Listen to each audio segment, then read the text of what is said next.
And then you also have new foods on that plate. And again, we are going to go really, really small portion sizes. And you're not going to make them eat every single thing on the plate. In fact, you're not even going to make Helen try everything on the plate. You're just going to present that plate as an opportunity for trying new things. It's a brand new day. Wake up every morning and say, it's a brand new day. Take a good day, make it great, okay? Hello and welcome to the Whole Parent Podcast. My name is John. I'm the host of this show, and I am also at Whole Parent on all of the social media places where you can find me: TikTok, Instagram, Facebook, although I'm like never on Facebook these days. And this is the podcast that's all about giving you tips and tricks and having deep, in-depth discussions about how to raise kids who grow up to be resilient adults and doing so confidently as parents. Because I don't know if you knew this, but parenting is super freaking hard. Like, this is like the hardest thing that any of us has to do. And so it's really, and all of us are brand new at it, right? We've only been a parent as long as our oldest kid has been alive. And so this is the show that hopefully helps you to feel a little bit more confident and know that you are raising your kids with the best evidence-based, neuroscience-first advice that can help your child to grow up to be a resilient, healthy adult in all aspects of their life: physical, mental, emotional, spiritual, relational, attachment, all of those things. So today we're going to be talking about something that kind of hits on that physical, but also hits on that mental and emotional place, and it's food. How do we help our kids, especially our young kids, have a positive relationship with food? How do we deal with mealtime? How do we deal with kids who are picky eaters or who don't want to be introduced to new foods? How do we deal with kids who have seemingly an endless, bottomless pit for sweets? These are all the questions that we got. And so if you don't know how this show or this podcast is structured, in most episodes, what we do is we go out, we get real questions from real parents about a wide host of topics, any topic that a parent wants to ask a question about, they can. And then we take those questions and we organize them into little sets and we cover a topic. And so today we're talking about eating. And we have 3 questions from Jen, Bev, and Jose about their kids, different ages, 5, 6, and I think 4, although I'm not sure if that's the order of them. And we're going to go into it and we're going to get into it and we're going to talk about, how do we do food meal times better, because this is a stress point for so many of us. I know this is a huge stress point for me and my parenting. I was just talking to my wife today about how we can cut down on certain things that seem to be creating some difficulty for my kids food-wise. How can we expose our children to more things? And so I'm really, really excited about this episode. And if you haven't done so already and you're listening to this right now and you've listened to a couple episodes, maybe this is your 3rd episode you've listened to, or even if it's your first, but you already like what you hear, make sure that you go into whatever podcasting app that you are listening to this on: Apple Podcasts, Spotify, Google Podcasts, and rate this show. And if you have the opportunity to do so, if it offers you the opportunity to do so, to write a review. And this is kind of a fun way that you get to connect with me because I read every single review that we have. So without further ado, let me get into the first question, which comes from Jen. So Jen says, "Hello, this is Jen. My child's name is Helen, and she is 6 years old. Helen is an extremely picky eater. It's becoming a daily struggle to get her to eat anything besides a few select foods. She refuses to try new foods and often throws a fit at mealtime. How can I help my picky eater like Helen expand her palate and make mealtimes less stressful?" Jen, this is a great question to start with, and I am going to start, before I jump into answering your question, Jen, I want to first explain one of the fundamental principles that I'm going to be referring to over and over in this episode. And that fundamental principle comes from registered dietitians that I've talked to, toddler food experts, people like Kids Eat in Color, others, psychologists, development specialists, and pediatricians. And all of them agree that they don't agree on much, right? If you put a pediatrician and a child psychologist in a room together and you add a dietitian, they're probably going to disagree on a whole lot of things. But one of the things that seems to be a recurring theme in modern discussions of children's diets is that the primary job of a parent is not actually to make sure that your kid is eating all of the food pyramid every single day. It's not to track their vitamins and minerals. It's not to track their calorie intake. The primary job that a parent has especially at 6 years old, but at any age, right? Whether this kid is 13 or whether they're 4, like it doesn't matter. Your primary job as a parent is to create, or to help foster, I should say, a healthy relationship psychologically with food and eating. So I'm going to say that again. Your primary job as a parent is to psychologically help your child or foster in your child a healthy relationship with food and eating for the long term. Not, did my kid have enough cruciferous vegetables today? Or did my kid have enough, vitamin A today or tomorrow? And if any of this advice is directly counteracting or contradicting something that your pediatrician tells you, this is something I say in the membership all the time during group coaching, because basically in our membership, which is a paid model for parents to sign up, and then they have a weekly group coaching with me where I basically do what I do on this podcast, but I do it live, and I do it in the moment, responding, going back and forth with parents of their parenting struggles. Questions just like the one that Jen just asked, but we generally, we're doing it live. And so one of the things I say on there all the time, one of the things that I should say here more, is that if I give you any advice on this podcast or anywhere that you see me on social media that directly contradicts the advice or the instructions that you're being given by either a mental health practitioner who knows your child specifically or your child's pediatrician, it is fine to ask that pediatrician or that mental health practitioner about my advice, but do not take my advice without first consulting them if it's directly contradicting them. So if anything I say about eating your food here directly contradicts what you're being told by your pediatrician, feel free to bring this to them and say, hey, I heard, this podcast that I follow and I'm interested in your thoughts on this. But don't just completely ignore them in favor of me, because I don't know your kid's specific case. I don't know their specific body, nor am I a doctor. And that's actually another good thing to say here. I know I really should be answering the question, but for this whole episode, I am not a dietitian. I am not a nutritionist. I don't actually know about nutrition or diet. This is just me reflecting back to you what the best available research is that I've been able to find on these issues, and then presenting that in a way that also brings in my background, which is in helping you implement this with your kids. So, Jen, the first thing that I want to say, that I think about in your case, when you have a child like Helen, who is just absolutely refusing to try new foods and throwing a fit at meal times, is that to ask yourself the question, am I fostering a healthy relationship with food and eating? If every single day, the way in which we are doing meal times is creating anxiety or toxicity or rejection in food and meal times, I can promise you that is not going to, over the long haul, create a healthy relationship with food and eating. So that is actually more important, according to these dietitians, who, again, their whole field of study is on diet. Their whole field of study is on what to eat and how to eat and when to eat. All of them agree on this, which is seemingly all the ones that I can find agree that it's way more important that your child has a psychologically healthy relationship with food and eating than it is that they get any sort of specific nutrient in any specific day, or that they try any certain foods, or that by, age 6, for example, your kids are eating enough vegetables or whatever.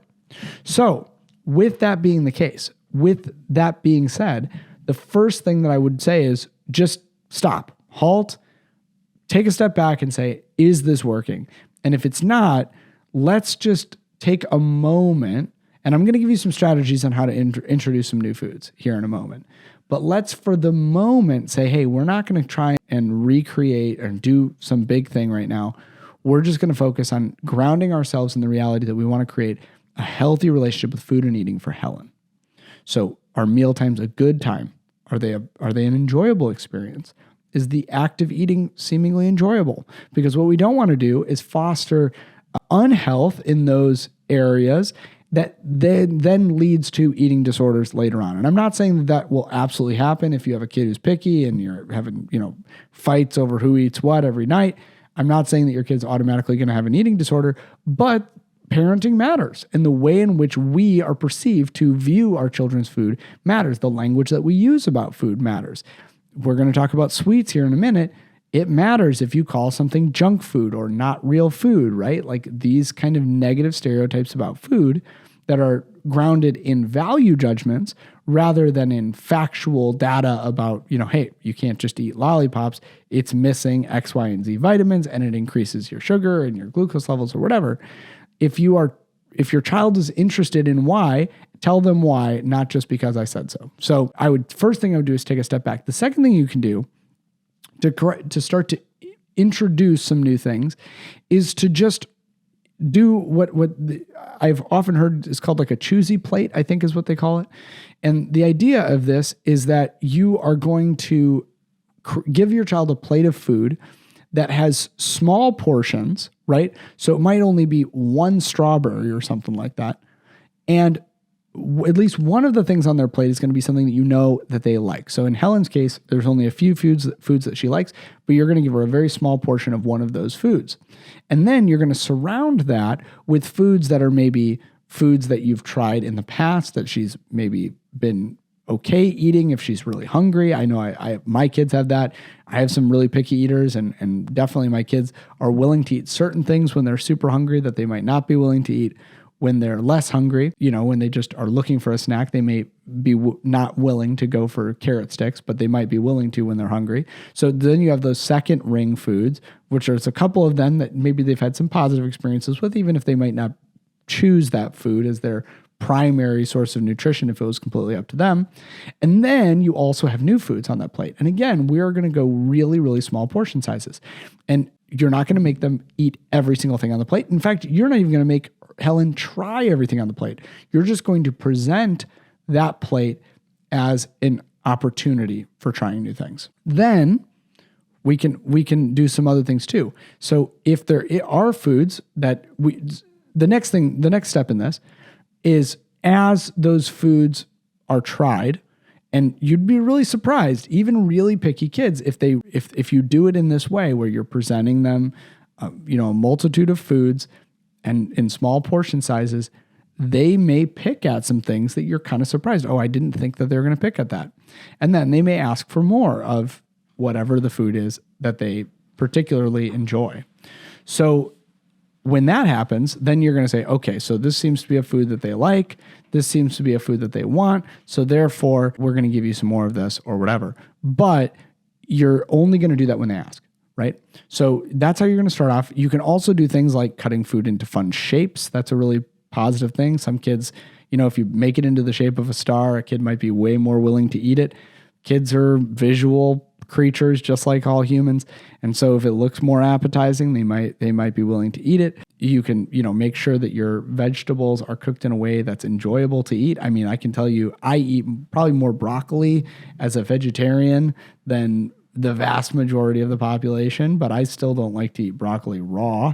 And I don't even really like to just eat it, boiled or steamed with no seasoning. But if you put a plate of, teriyaki broccoli on out in front of me, I'll eat the whole thing, right? So the same is true for your kids. How can we make it more enjoyable to experience to eat? And again, this is increasingly creating a positive association with food. And then the last thing that I'll say about this is that we have to temper our expectations about how long it takes for a child to enjoy a new food. Palates, you mentioned expanding your palate. The action of actually expanding your palate takes a really long time.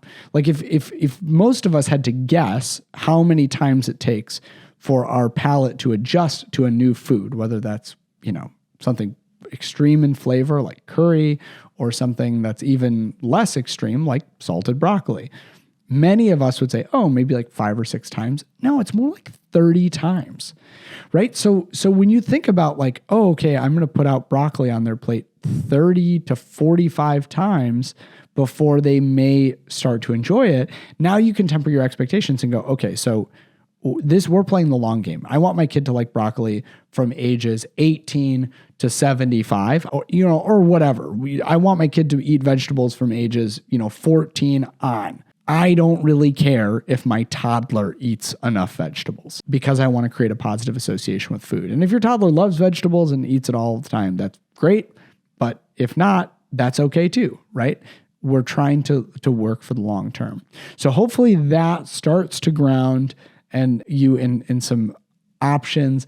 And I may even if we have time at the end. And if not, you can DM me or ask me to make a video about this on social media. Or maybe I will just make a video about this on social media. I think I just will make a video about this on social media of the no thank you bowl of actually how we can help kids expand their palate without even making them swallow. That's a whole nother thing. All right, let's get on to the next question from Bev. So Bev says, hi, this is Bev and my child's name is Riley. She is 4 years old. She has an enormous sweet tooth. Riley constantly craves sugary snacks and desserts. It's becoming a daily battle to limit her intake. I'm concerned about her dental health and overall well-being. Good on you, Bev. Could you please provide some advice on how to manage a child's strong craving for sweets and encourage healthier eating habits? Yes, I can. And some of my advice here is actually going to come from my own pediatric dentist.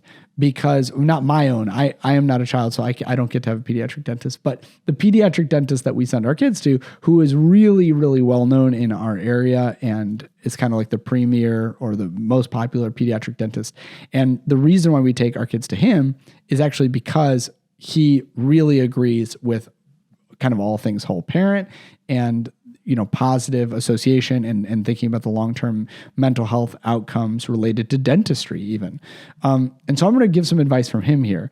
And the thing that I will say about sweets is that what we're experiencing with sweets is the opposite side of what we're experiencing in Jen and Helen's case, what we just talked about with a picky eater. With kids who have a seemingly enormous sweet tooth, the issue then becomes limiting versus trying to get a child to try new things.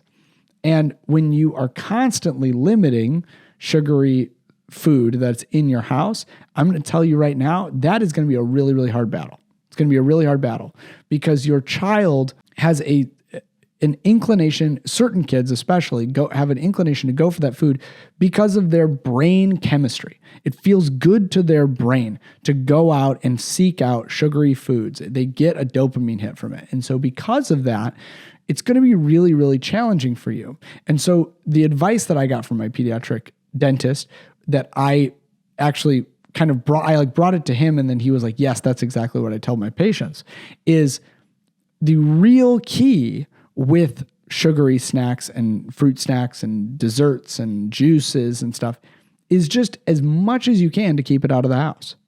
And I know that might be not the advice, Bev, that you want to hear for Riley or for your life, because many of us as adults enjoy sugary snacks and stuff like that.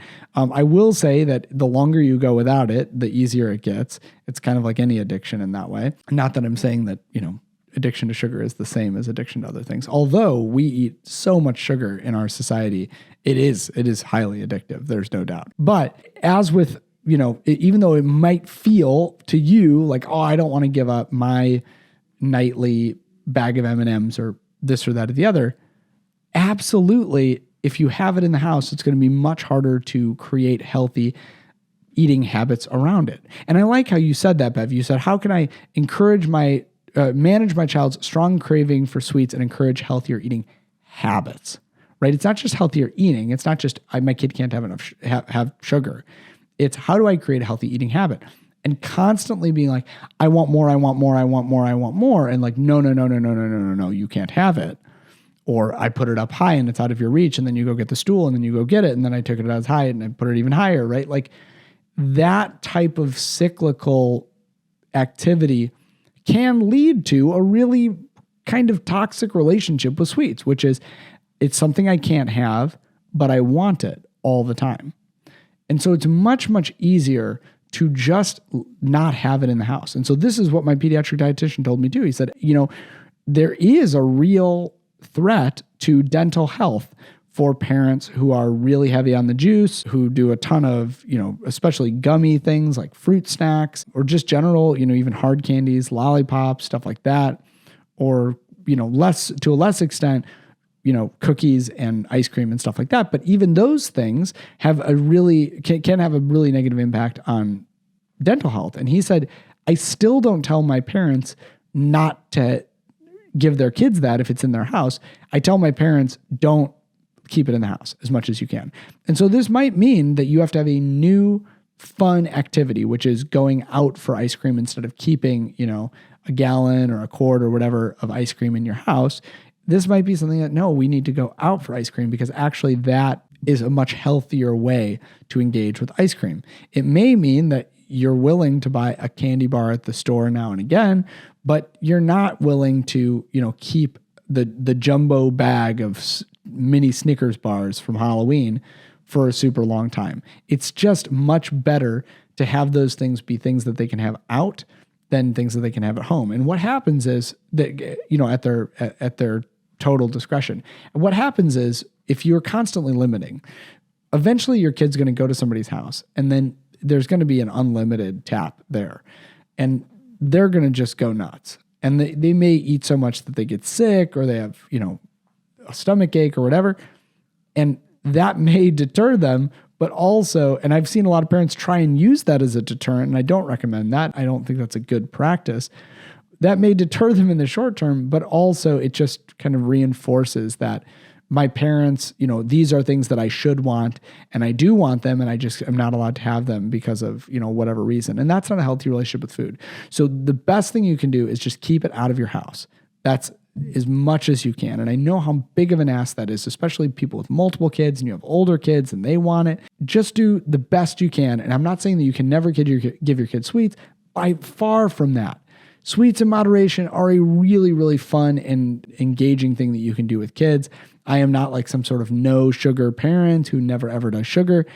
There is just stuff that you can do, like not keeping it in the house, that's going to really, really benefit you. And you also have to consider too, the opportunity cost of having sweets in the house. And the opportunity cost of having sweets in the house is that your kids are less likely to be willing to be more adventurous with their diets when they're loading themselves up on just kind of carbohydrates all the time. And it's not that carbohydrates, again, are bad. Your kid needs sugar as much as they need, not as much as, but your kid needs a full and balanced diet, which includes some sugar, some carbohydrates.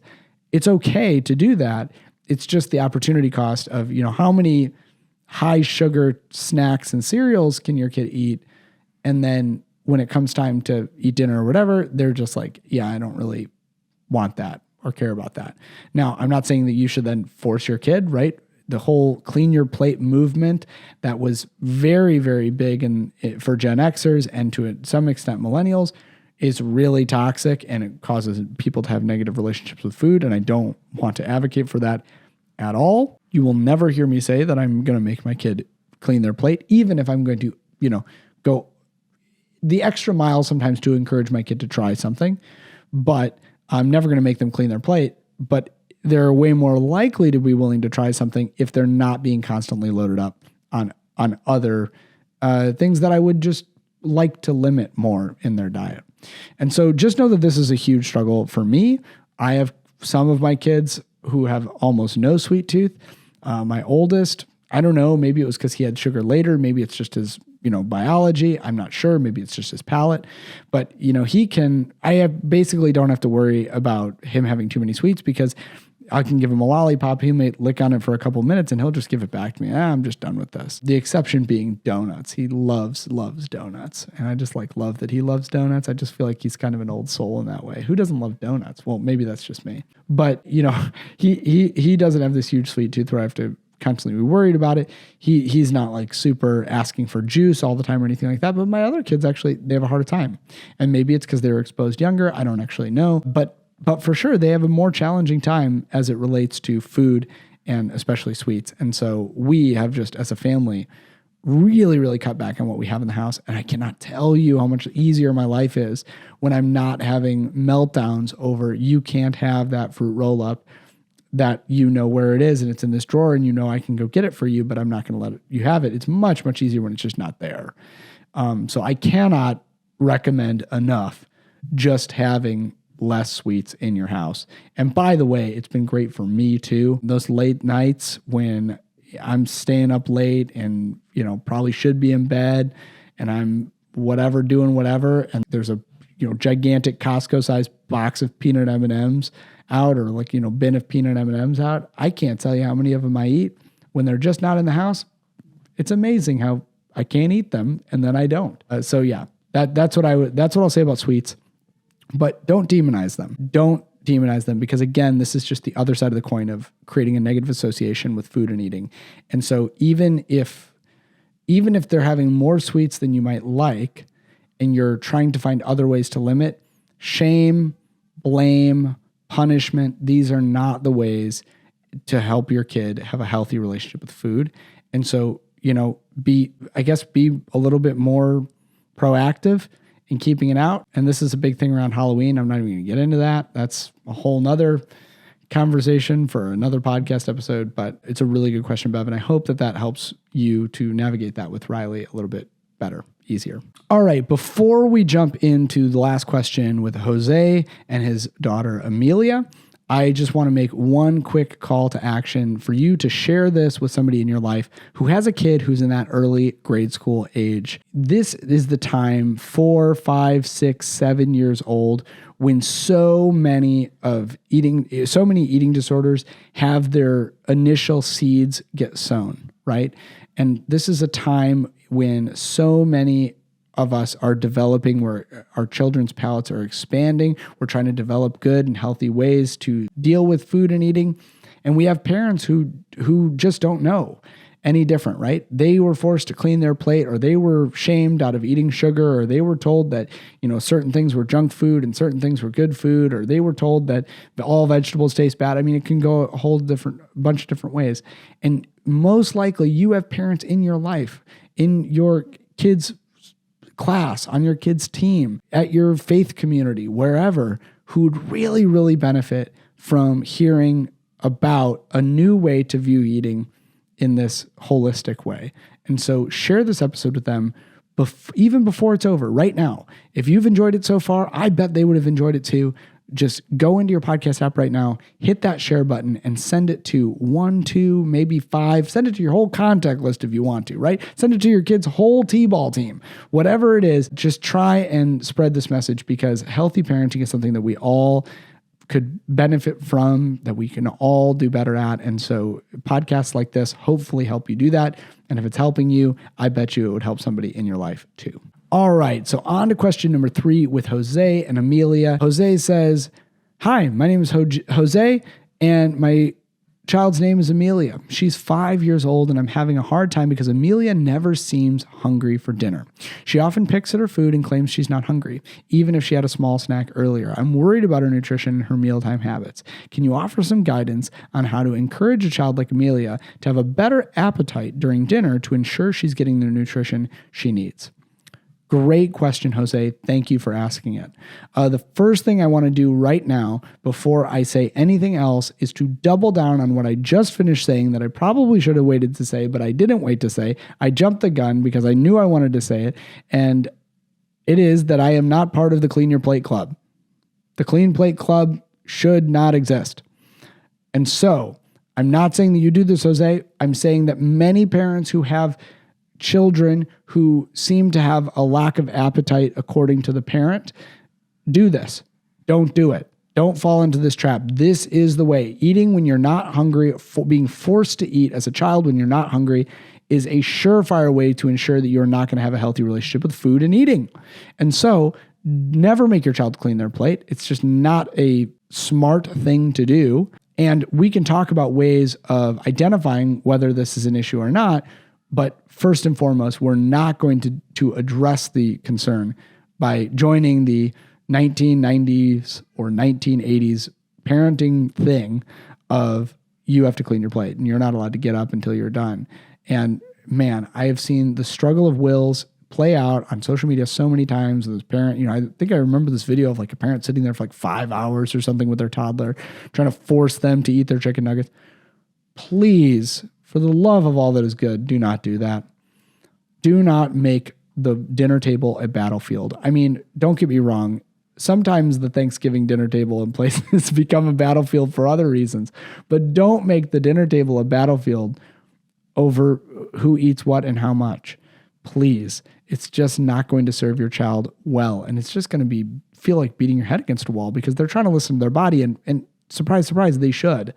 So the first thing to say is that. The second thing to say is whenever I hear somebody come to me and say like, they never seem hungry, The thing that you want to do is make sure that you're going regularly to your checkups, your pediatrician checkups, that, you can have a scale at home. I don't necessarily think that it's great to have a scale at home because weight is a number and there are healthy weights and there are healthy BMIs, but also those are really generalized metrics that we're somewhat rejecting now in the broader health community. Obesity is still real. Don't hear me saying that obesity is not real, but weight being a specific number, health is much more important than weight. And so you can have a scale at home and you can track your child's weight, but ultimately, if your child is developing and growing and gaining weight and, having healthy relationships with their body and growing developmentally, just because you feel like they're not eating enough does not necessarily mean that they are not eating enough. People's bodies require different amounts of things. And children especially kids as young as 4, 3, 2, and even 5, like Amelia, their bodies function differently with food than adult bodies. And so, you can maybe know how much at 30 years old or however old you are listening to this podcast, how much food you need to take in to stay at a baseline weight.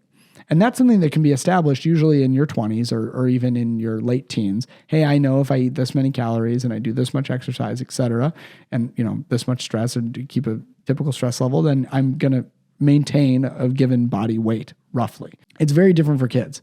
They can fluctuate. Their appetites can just absolutely go crazy, big, in huge swings because their body can just take in different things at different times. They can get more out of a vitamin or a mineral. They can process it differently. And I don't really understand this. I'm just trying to reflect to you my lack of understanding, my ignorance on this topic, to be honest. But what's been reflected to me by pediatricians, which is if they're progressing well, we don't overthink that. And so if Amelia even doesn't seem like she's eating a lot or she doesn't seem like she's hungry, but you're presenting her with food that is, reasonably nutritious. I'm not just, not all lollipops and stuff like that. But if you're presenting her with food in the way in which I told Jen to with Helen, variable foods, whatever, and then as a result, she's just choosing not to eat, that can maybe be completely fine. And then, you might see a couple weeks from now, a couple months from now, Amelia goes through a growth spurt. This is especially true, by the way, for toddlers, 2-year-olds and 3-year-olds.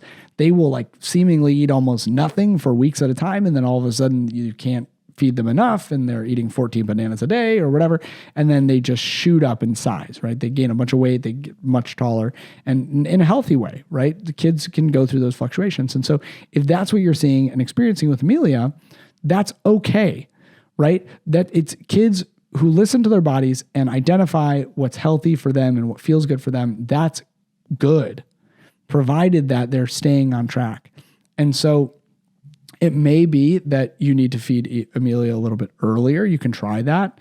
Some kids, as they get closer and closer to their bedtime, I don't know when Amelia's bedtime is at 5 years old. I would guess hopefully around 7 o'clock-ish.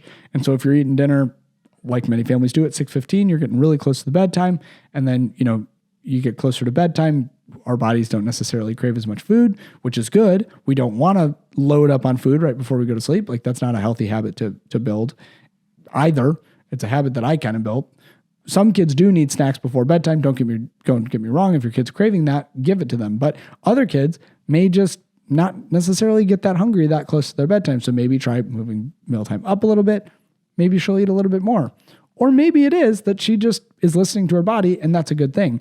And that is the primary goal. Again, getting way back to where we were at the beginning of this episode, half an hour ago, is the primary goal of parents is to develop a healthy relationship with food and eating. And if you're going to help your child to develop a healthy relationship with food or eating, you can't make them feel bad about eating. You can't make them feel bad about not eating. You can't make them feel bad about what they eat. You can't make them feel bad about not liking certain things. All of those things and all of those shame triggers, especially around something that's so somewhat out of our control with appetite and taste and what we like and what we don't like, these things are not conscious choices. And because of that, they're so out of our control, they can be real shame triggers.